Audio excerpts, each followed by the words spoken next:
Well, the ninth episode of Murders in the Building is in the books for season 4. And ladies and gentlemen, we got them.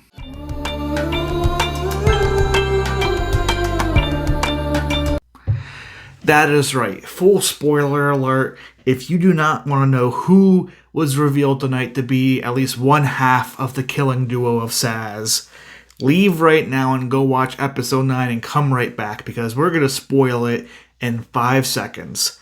And I gotta say, it's a big pat on the back for me because I've been calling this person since the minute they hit screen. And that is Marshall, the writer, is the person who at least killed Glenn this episode and very likely killed Sazz in the beginning of the season. Now, there's a great chance that he was working with a duo partner, and we're still waiting for that duo partner maybe to be had, but this makes so much sense. Somebody who's involved with the writing and knowing the plot holes, using Sazz's phone and that message to make people think that it's still somebody in season 1. I still think there could still be the case overall. Him being so involved with them and wanting to be with them, it's like he wanted to get caught but wanted to be so smart to get them off the leash. He was pointing them towards the brother sisters per se, and I wonder if he gave the brother sisters his shoes that they were using that made us think the brother sisters were the suspects potentially middle of the season. Marshall to me just was off the bat killer potential. And while I'm sad the reveal isn't as good as what we got maybe in season 2 and we didn't wait on it all that much, we're definitely left with a lot of tension as now we have one half, I think, of the killer group.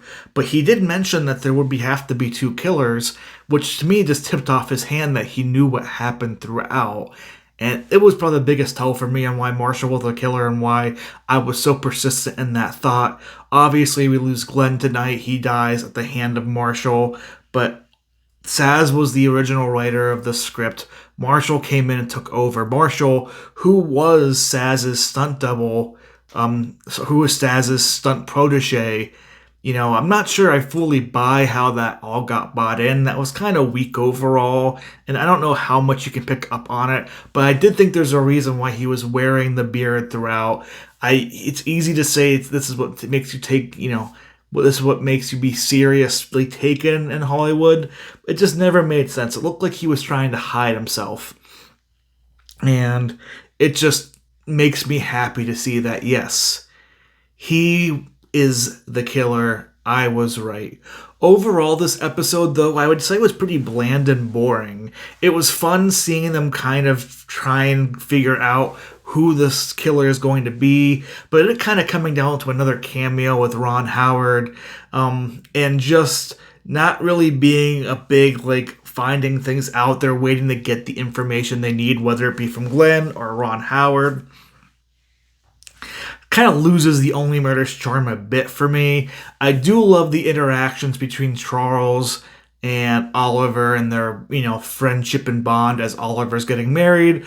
But this love story is one that I feel has plagued last season of Only Murders a bit. And it's plaguing this season of Only Murders where I just want to get on the murders. We don't really need all that much, but my predictions moving forward is Marshall, yes, one half.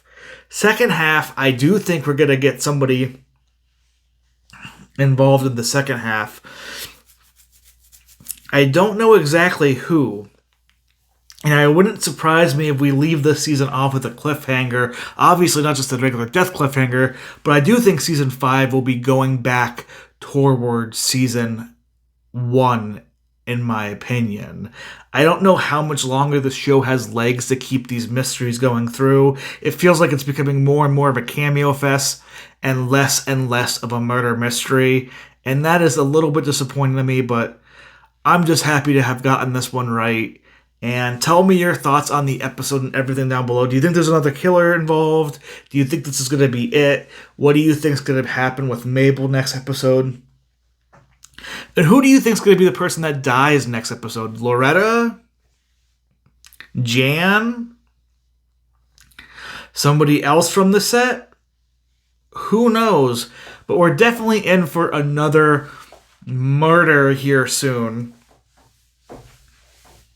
And yeah, we'll give my overall thoughts next week on season 4. And again, like I said, kind of wish we got more of a mystery solving throughout this episode instead of it being chasing just this one name and using kind of cameo fodder to get past the rest of it.